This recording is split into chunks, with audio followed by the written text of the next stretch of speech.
नमस्कार, मी आकाश शेलार तुम्हा सर्वांचं प्रबुद्ध भारत चॅनलमध्ये स्वागत करतो। आज आपण एका अत्यंत गंभीर विषयावर बोलणार आहोत। हा विषय फक्त तेल खरेदीचा नाही, हा विषय फक्त परराष्ट्र धोरणाचा नाही, हा विषय आहे भारताच्या स्वायत्तेचा आणि सार्वभौमत्वाचा आणि राष्ट्रीय स्वाभिमानाचा। अलीकडेच एक बातमी समोर आली की अमेरिकेने भारताला रशियाकडून तेल खरेदी करण्यासाठी परवानगी दिली आहे। मित्रांनो, या एका शब्दानेच अनेक प्रश्न निर्माण होतात, कारण भारत हा जगातील सर्वात मोठ्या लोकशाहींपैकी एक स्वतंत्र राष्ट्र आहे, देश आहे। मग प्रश्न पडतो की बाबा, भारताला कोणत्याही देशाकडून परवानगी घेण्याची गरजच काय आहे? आणि याच पार्श्वभूमीवर वंचित बहुजन आघाडीचे राष्ट्रीय अध्यक्ष ॲडव्होकेट प्रकाश आंबेडकर यांनी थेट मोदी सरकारला म्हणजेच केंद्र सरकारला प्रश्न विचारलाय। त्यांनी विचारलंय की आपल्या व्यापारी करारांमध्ये आणि परराष्ट्र आर्थिक धोरणांमध्ये आपल्या काहीही स्वायत्ता उरलेली नाही का? भारत हे अमेरिकेचे 51वे राज्य आहे का? आपले आर्थिक व्यवहार आता अमेरिका ठरवत आहे का? तर मित्रांनो, हा प्रश्न फक्त एका राजकीय नेत्याचा नाही, हा प्रश्न आहे देशातील प्रत्येक स्वाभिमानी नागरिकाचा। कारण जेव्हा देशाच्या आर्थिक धोरणावर किंवा परराष्ट्र धोरणांवर बाह्य शक्तींचा प्रभाव वाढतो, तेव्हा त्या देशाच्या सार्वभौमत्वावर प्रश्नचिन्ह निर्माण होतो। आज देशात सत्तेत असलेले पंतप्रधान नरेंद्र मोदी आणि परराष्ट्र मंत्री सुब्रमण्यम जयशंकर यांनी देशासमोर स्पष्ट भूमिका मांडली पाहिजे। भारताचा व्यापार, भारताचे आर्थिक व्यवहार आणि भारताचे परराष्ट्र धोरण हे दिल्लीमध्ये ठरते की वॉशिंग्टनमध्ये, हा एक मोठा प्रश्न नागरिकांच्या मनात निर्माण झालाय। कारण जेव्हा परवानगी हा शब्द वापरला जातो, तेव्हा त्याचा अर्थ असा होतो की एखाद्या मोठ्या शक्तीच्या निर्णयावर आपण अवलंबून आहोत का? भारतासारख्या मोठ्या आणि स्वाभिमानी राष्ट्रासाठी ही गोष्ट खूपच चिंताजनक आहे। मित्रांनो, आपण विसरू नये की भारताने आपले स्वातंत्र्य सहज मिळवलेले नाही। लाखो लोकांच्या बलिदानातून, संघर्षातून आणि त्यागातून आपल्याला हे संविधान मिळालेले आहे। देशाच्या स्वाभिमानासाठी, अधिकारांसाठी आणि समानतेसाठी अनेक पिढ्यांनी लढा दिला आहे। अशा देशाने जर परकीय शक्तींच्या प्रभावाखाली निर्णय घ्यायला सुरुवात केली तर तो स्वातंत्र्याच्या आत्म्याला धक्का असतो। आणि म्हणूनच या विषयावर प्रश्न विचारणं आवश्यक आहे।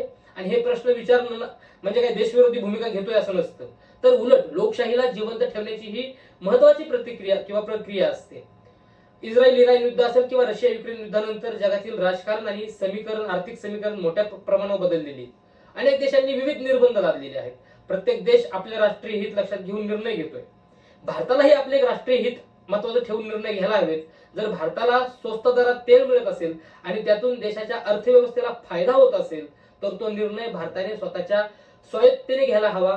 त्यासाठी कोणत्याही देशाच्या परवानगीची गरज नसावी। पण आज प्रश्न असा आहे की भारताचे निर्णय भारतातील लोकशाही संस्थांमधून घेतले जात आहेत का, की बाह्य शक्तींच्या दबावाखाली घेतले जात आहेत?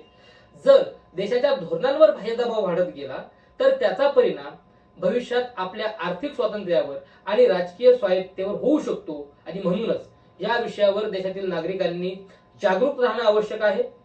आपण जर इतिहासाकडे पाहिलं तर आपल्याला एक गोष्ट स्पष्टपणे दिसते।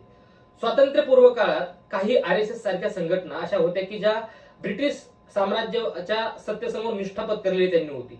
त्या काळात देशाच्या स्वातंत्र्याच्या लढ्यात सहभागी होण्याऐवजी या शक्ती ब्रिटिश सत्तेला मान्यता देत होत्या। आज जर त्याच विचारसरणीचे लोक सत्तेत असतील तर ते परकीय शक्तीच्या दबावाखाली निर्णय घेत असतील, तर देशातील जनतेने त्यांना प्रश्न विचारणे हे गरजेचे आहे। ते लोकशाहीसाठी खूप महत्वाचं आहे। भारत हा जगातील सर्वात मोठ्या लोकशाहींपैकी एक देश आहे। भारताची अर्थव्यवस्था सुद्धा मोठी आहे, भारताची लोकसंख्या प्रचंड आहे आणि भारताची आंतरराष्ट्रीय स्तरावर ताकद सुद्धा मोठी आहे। मग अशा देशाने स्वतःच्या निर्णय क्षमतेवर विश्वास ठेवला पाहिजे। भारताने जगातील सर्व देशांशी मैत्रीपूर्ण संबंध ठेवावेत, व्यापार करावा, सहकार्य करावे, परंतु स्वाभिमान आणि स्वायत्ता कायम ठेवणे सुद्धा तितकेच महत्वाचे आहे। आज देशातील सामान्य नागरिक महागाई, बेरोजगारी आणि आर्थिक असुरक्षिततेसारख्या समस्यांना सामोरे जाताना दिसतोय। अशा परिस्थितीमध्ये सरकारने देशाच्या आर्थिक आणि परराष्ट्र धोरणांबाबत पारदर्शक भूमिका मांडणं गरजेचं आहे। लोकांना विश्वास दिला पाहिजे। लोकशाहीमध्ये सरकार हे जनतेसमोर जबाबदार असते आणि म्हणूनच जनतेला प्रश्न विचारण्याचा अधिकार असतो। हा अधिकार वापरणं म्हणजे लोकशाहीला मजबूत करणं असतं। आज आपण सरकारला एवढंच सांगू इच्छितो, भारताचे नागरिक म्हणून, की भारत हा स्वतंत्र आणि स्वाभिमानी देश आहे। भारताचे आर्थिक व्यवहार, भारताचे व्यापार धोरण आणि भारताचे परराष्ट्र धोरण हे भारताच्या राष्ट्रीय हिताच्या आधारावर ठरवले गेले पाहिजे। कोणत्याही परकीय शक्तीने ते ठरवू नयेत। भारताची दिशा आणि भारताचे निर्णय भारताची जनता आणि भारताचे संविधानच ठरवेल। डॉक्टर बाबासाहेब आंबेडकरांनी आपल्याला संविधान दिलं, समानतेचे तत्व दिलं आणि स्वाभिमानाने जगण्याची शिकवण दिली। त्या संविधानाच्या मूल्यांवर उभे राहून आपण देशाच्या स्वायत्ततेचे आणि लोकशाहीचे रक्षण करणे ही आपली जबाबदारी आहे। आणि म्हणूनच आज आपण आवाज उठवला पाहिजे या सर्व गोष्टींच्या बाबतीत.